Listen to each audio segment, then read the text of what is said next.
বা আমার কি দোষ? আমার তো পড়ালেখা করতে ভালো লাগে না। তিনবার পরপর 3বার তুই ইন্টারমিডিয়েট ফেল করছিস। পাস না করার মতো করে আমি ছাড়তেছি। এবার আমি এমন এক পোলার সন্ধান পাইছি যে শুধু পেটে ভাতে তোরে পড়ে। আসসালামু আলাইকুম। আমার আপন ফুফাতো ভাই।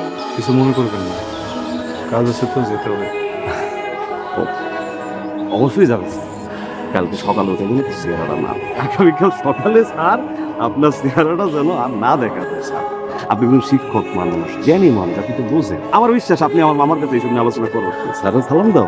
আসসালামু আলাইকুম স্যার। সালাম। আসি স্যার, সব দিন।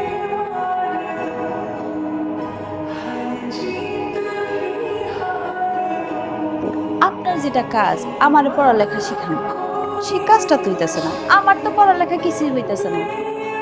আপনার এখন কি উচিত জানেন? আত্মসম্মান বোধ, লজ্জা এটুকু যদি থাকে চলে যাও। আপনি জান না কেন? অন্যের অন্ন নষ্ট করার কোনো মানে হয় না, বুঝছেন? আপনি একজন নির্লজ্জ মানুষ, সেটা আমি বুঝে গেছি, কিন্তু এত নির্লজ্জ সেটা বুঝি না। আপনি কালকে চলে যান। যান স্যার, যাবেন না? না, আপনি আসলে একটা বেহায়া মানুষ, বুঝছেন?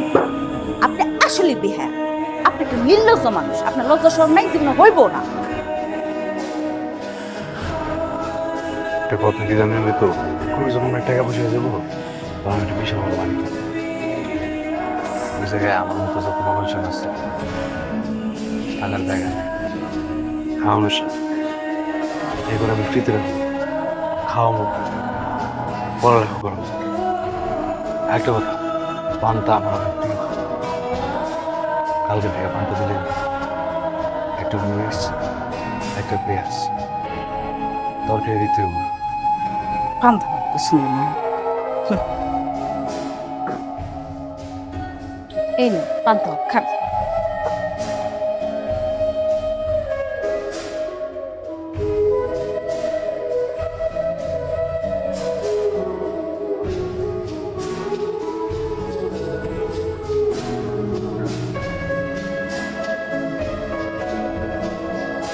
তো আপনি এই সময় আমার ঘরে কেন আসছেন?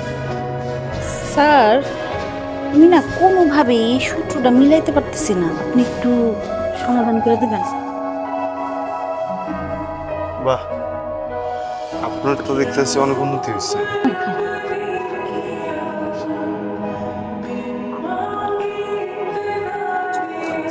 আপনি সরে বসেন।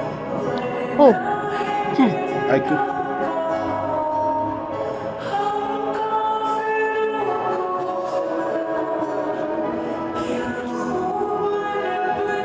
বসেন। ঠান্ডা পড়তেছে স্যার। আমার তো ঠান্ডা পড়তেছে, ভয় লাগে স্যার। আমার একটু জ্বরে করবেন। যেহেতু আপনি রুম থেকে বাইরে যান, আমার ঘর থেকে বেরোন যান। আরে স্যার, এমন করতেছেন কেন? আপনি রুম থেকে বাইরে করতেছেন। আচ্ছা থাক, আপনার কিছু করা লাগবে না, আমি যেহেতু আমি আপনি কি করতেছেন এগুলো? আব্বা! আরে আব্বা! আব্বা!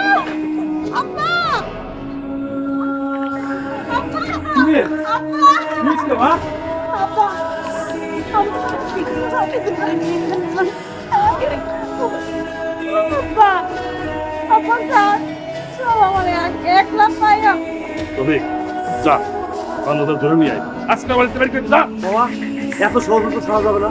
এই বাড়ির মায়ের গায়ে হাত এত সহজ ছাড়া যাবে না বাবা। কালকে সকালে 40 টাকা লাগবে। সেই 40 গ্রামের মানুষের সামনে গলা কি পারবো না, তারপরে রাখবো। কত বড় সাহস এই বাড়ির মায়ের গায়ে। যা কত কম কথা।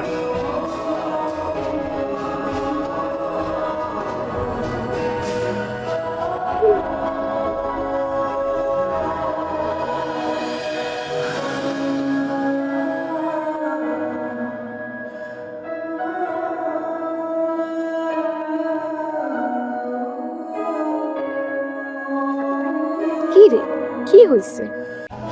তোর কি শরীর খারাপ নাকি মন খারাপ? আমার মনে হয় অনেক বড় একটা অন্যায় করে ফেলছি রে। মানুষটারে না এতটা অপমান অপদস্থ করাটা উচিত হয়নি। খুব খারাপ একটা কাজ করে ফেলছি। থাক, এসব বাদ দে। তুই যা চাইছিলি তাই তো হয়েছে। দিন শেষে তো তুই জয়ের হাসি হাসি। না রে, আমি আসলে জিতে নেই। দিন শেষে না এখন মনে হইতেছে আমি আসলে হাইরে গেছি। মানুষটারে কত মারলো সবাই মিলা, কত কিছু করলো, কত কষ্ট পাইলো। একবারের জন্য কিন্তু কয় নাই যে সে নির্দোষ, তার কোনো দোষ নেই। সে তো বলতে পারতো না যে সেই কাজটা করে নাই, তো একবারের জন্য কিন্তু কয় নাই। কাউরে বললো না যে আমার কোনো দোষ নাই।